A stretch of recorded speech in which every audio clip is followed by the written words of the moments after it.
from the People's Democratic Party to the All Progressives Congress. The defection was formally announced by the Speaker Martins Amewule during Friday's plenary session in Port Harcourt. The lawmakers cited ongoing internal crisis within the PDP as the primary reason for their decision to switch allegiance to the ruling APC at the federal level.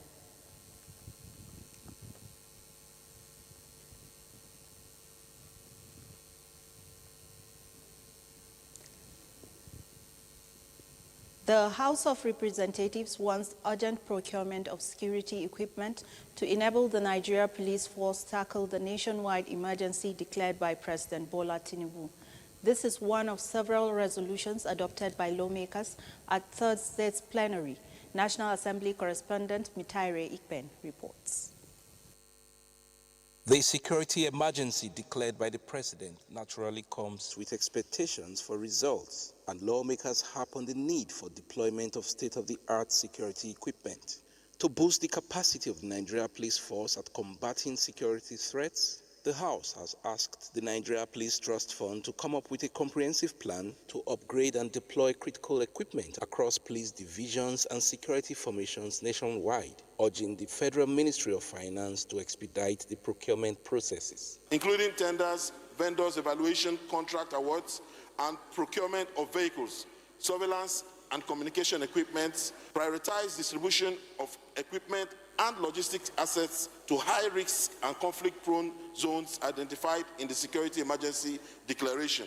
On the alleged removal of computer science and some foundational subjects from the revised secondary school curriculum, the House called on the Federal Ministry of Education to rescind the decision. It is worrisome that at a time when the world is going digital, especially in the educational sector, and Nigeria is trying to catch up, that you remove a fundamental subject like computer science. How will such students learn the basis? Removing computer science at this jet age from our school curriculum, I don't think it makes sense. Lawmakers sought investigation into the revocation of more than 4,000 mining licenses from 2023 to date without adequate notice. Worried that Section 5 of the Mining Act mandates that license holders must be given adequate notice, fair hearing and compliance timelines before revocation, and such action must be justified.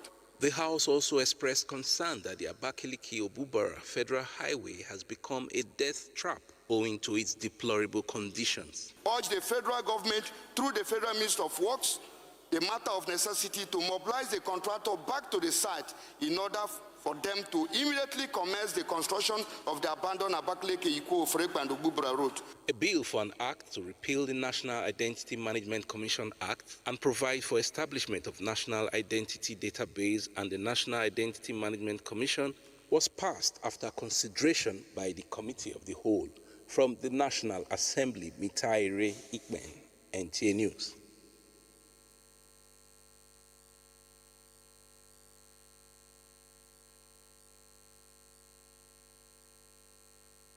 Maritime seizure is jeopardized by delay in prosecution due to jurisdictional bottlenecks, overlapping mandates, burning and sinking of vessels which destroy vital evidence.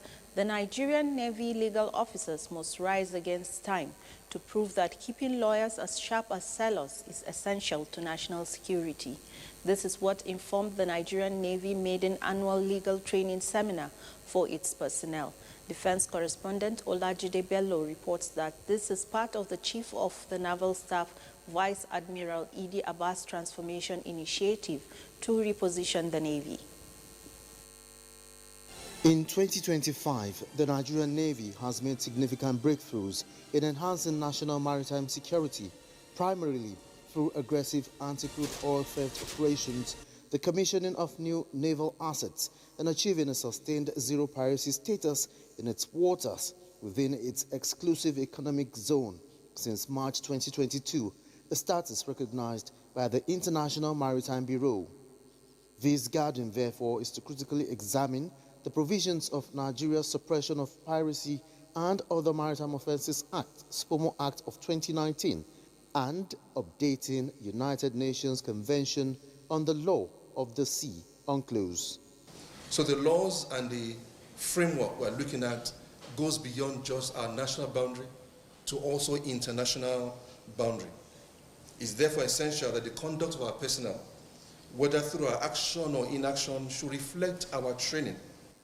The essence of having this seminar, public training, was further necessitated due to the observed existing gaps in the different legislation and the interpretations by the courts.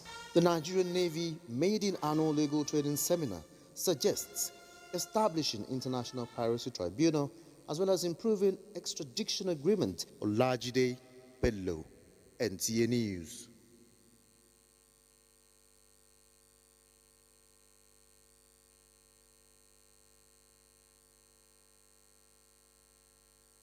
Indicates that drug abuse is becoming a threat to public safety, public health and future of its young people. Now, in a decisive move, the Kano State government is bringing together security agencies, community leaders, health experts, educators and civil society in a 3-day multi-stakeholder summit to unite voices, strategies and find solutions against the rising menace. Fatima Sanusi Karaye reports. Focuses on enhancing collaboration among government agencies, traditional institutions, civil society groups, and community-based organizations. It seeks to expand preventive measures, improve rehabilitation services, and reinforce enforcement mechanisms. Let us watch our kids, watch who their friends are, who do they move around, and then monitor their behavior. Once you see a change in the behavior of your child, suspect something. Beating and something doesn't change an individual, but when he goes through proper counseling and proper rehabilitation, then there will be a progress to the rehabilitation. With drug abuse remaining a major social and public health concern, the gathering underscores the need for shared responsibility. NDLA Kano State Command has been in the forefront of fighting the drug war. There are also other security establishment, security deployments within Kano Metropolis and various local governments. The 3-day engagement represents a renewed commitment by the Kano State government to building a united and sustainable pathway towards a drug-free society. In Kano, Fatima Sanusi Garai, NTA News.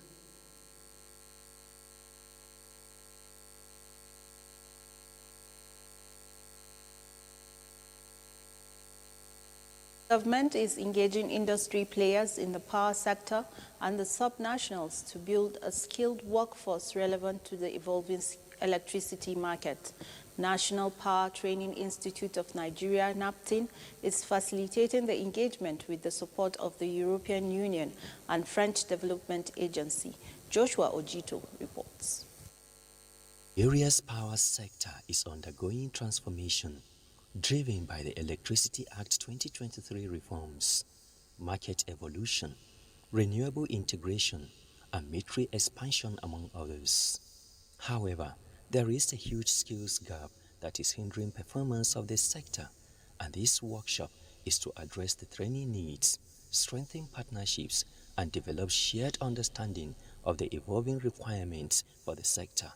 More than 60 additional training courses have been developed for the National Power Training Institute of Nigeria, NAPTIN, in contemporary areas of need, as industry players are urged to leverage these programs for capacity building of their workforce. We believe that these 65 and more courses, if we modularize them, it will then serve this sector.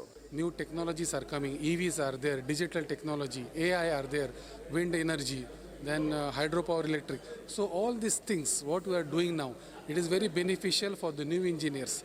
We've covered a lot of ground and we have optimally make best use of the opportunity they've given us. That's the EU AFD and other donor agencies that have helped to build vocational training in the power sector. But we see from feedback know that we need to do more, especially in renewable energy. The engagement is expected to build a skilled and sustainable workforce for the Nigerian electricity supply industry transformation. Joshua Ojito, NTA News.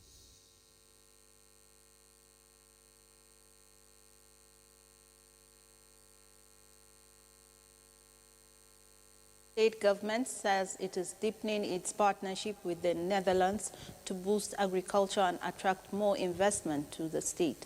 This was while receiving the deputy head of mission of the Netherlands to Nigeria, Roland Sonnemans, and his delegation to Government House Jos.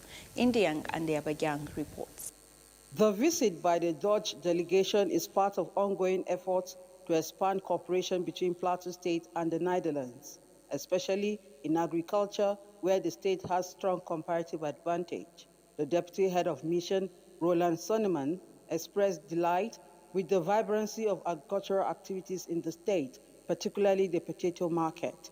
He notes that the state's climatic condition and workforce make it a promising hub for increased Dutch private sector investment. I'm very confident that the Dutch private sector is very much interested in what's happening here in Plateau State. The climate is great, the soil is fantastic, the workforce is very dedicated, so all those ingredients are very positive, of course, to strengthen this cooperation that we have here. Governor Caleb Mutfwang said his administration is committed to sustaining the relationship, adding that Plateau is prepared to work closely with Dutch partners to strengthen productivity, processing, and investment opportunities. It is really thrilling that you followed up since our visit to the Netherlands to show the commitment of your government to the visit we undertook.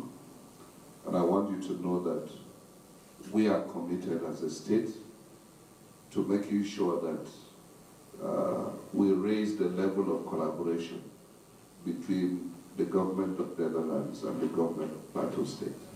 In Jos, Indenyan and the Abuja, NT News. We take a break. Panorama continues shortly.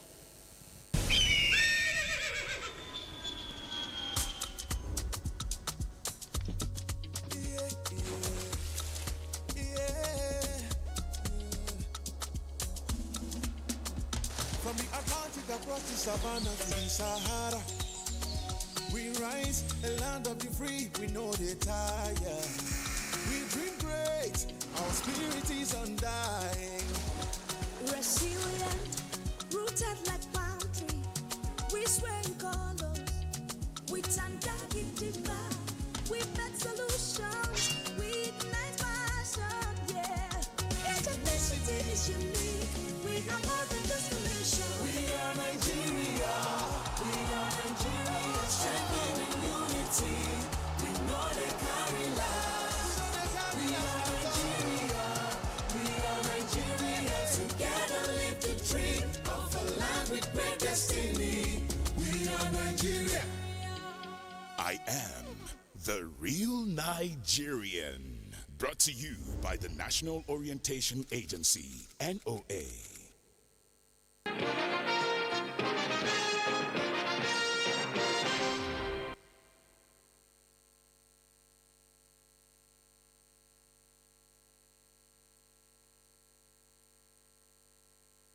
Stay tuned. The Renewed Hope Initiative of Nigeria's First Lady, Senator Oluremi Tinubu, has donated 370,000 disposable sanitary pads to schoolgirls in Plateau State as part of the national launch of the Flow with Confidence program. Indian and Abagang has details. The initiative aims to integrate menstrual hygiene education into the normal learning system of schoolgirls.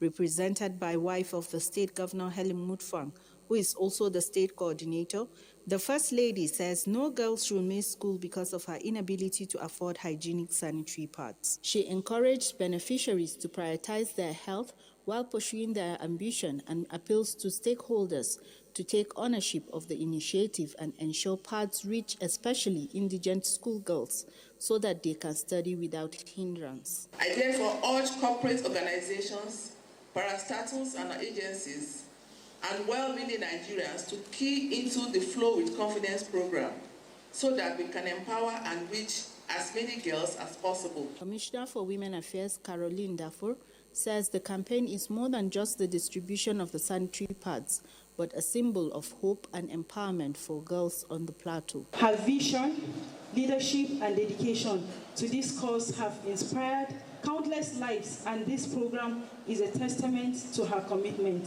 Beneficiaries who received 1-year supply of sanitary pads appreciated RHI for the kind gesture. Resident Electoral Commissioner Plateau State, Mohammed Abubakar, has advised voters to collect their permanent voter cards, emphasizing that it is a crucial step towards their participation in future elections. He said this during a stakeholders meeting in Jos. Mary Replon-Domtur reports.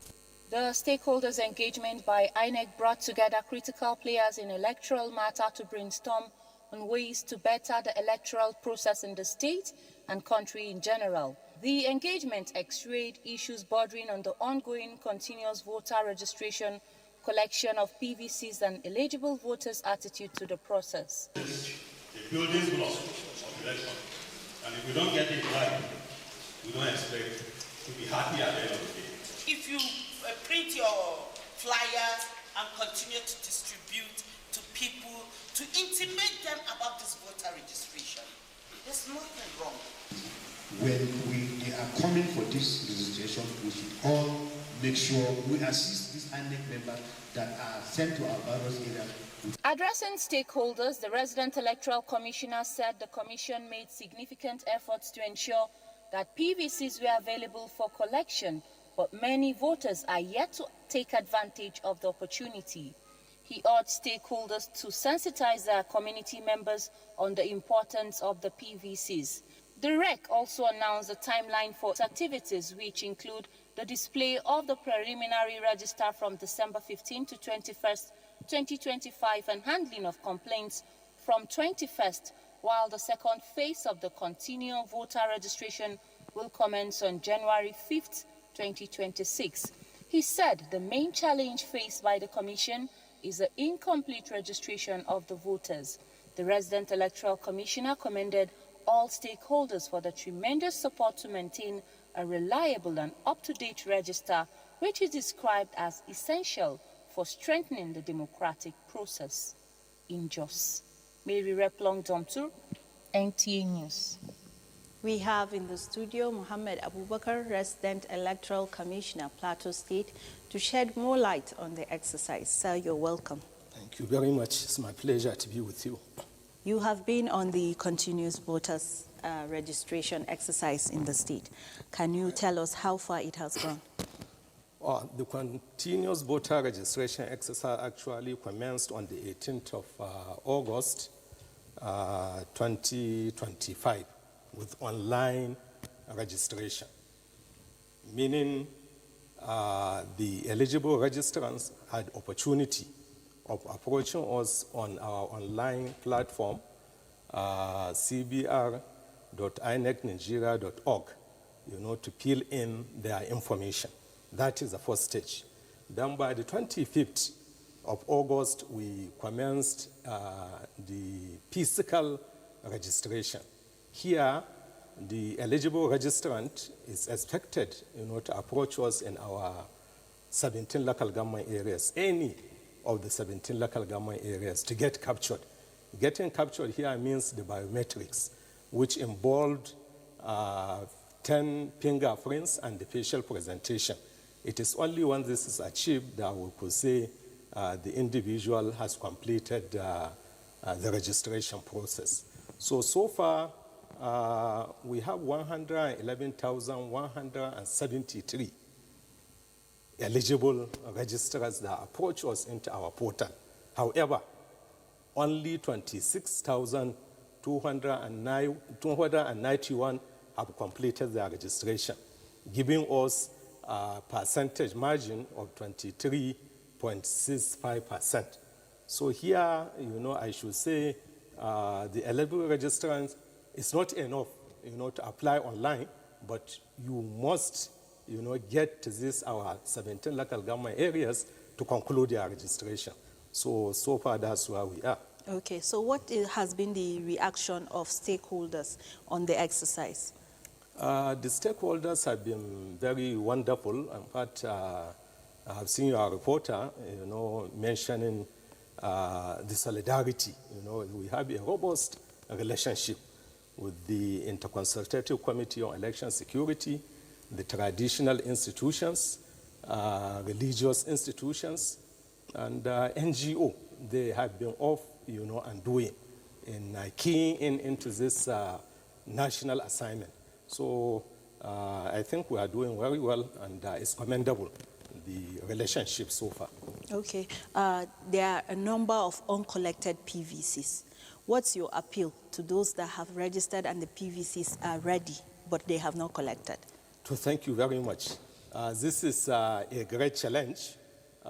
Towards the 2023 general elections, in 2022, there was a registration update on our register in preparation for the 2023 general elections. So we had unclaimed 101,200 permanent voters card. So part of this continual voter registration, the Commission in her wisdom, brought out this permanent voters card for the registered voters, to pick. But then I must report here, we are not doing well, in the plateau, where you have 101,200. In the last 3 months that we began this CBR, only 1,004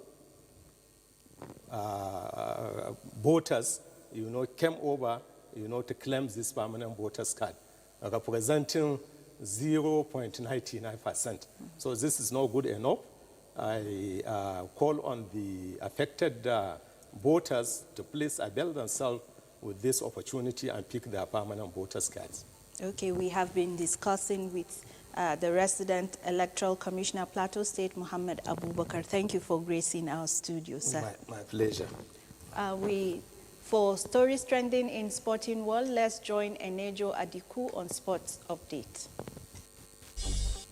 Nigerian football fans have been reacting to the retirement of Super Eagles captain William Troost Ekong from international football, which he announced on Thursday. The 32-year-old defender underwent surgery of a hamstring injury last year, and since then, he has not featured regularly for the Eagles. He served meritoriously with his heart. When I saw the news about his retirement, I really think he still has one more thing to do for us. His experience counts. He had about 83 caps for the national team. At the last Nations Cup, where he emerged as the player of the tournament, his leadership is something to be reckoned with. Ekong said it was the right time to step aside and allow the new generation to lead. William Troost Ekong made his senior international debut for Nigeria on 13th June 2015 in an African Cup of Nations AFCON qualifying match against Chad. Come 23rd of December 2025 at the National Stadium, as part of efforts to empower Nigerian African youth, City Sports Africa has concluded arrangements to donate 1,000 pairs of football boots to 1,000 underdeserved young boys and girls. The aim of the 1,000 Boots project is to give hope to the hopeless while impacting the community through sports and helping young footballers achieve their goals. The target is to empower 10 million youth through sports by 2035.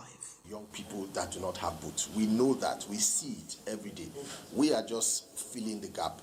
Now we are giving 1,000 boots. We truly pray and hope that out of the 1,000 boys and girls that will get these boots, at least 10% of them will make it in life. In the Nigerian Premier Football League, weekend fixtures see Nasarawa United hosting Shooting Stars of Ibadan, while Giant Killers Kun Khalifat FC will be the guests of Kano Pillars in Week 16 schedules. Meanwhile, in the English Premier League, table topper Arsenal will be travelling to the Villa Park to play Aston Villa, who occupy the third spot on the standing of the Premier League table, while second place Manchester City will be slugging it out with hard-fighting Sunderland at Etihad. With Sports Update, Enejo Adiku.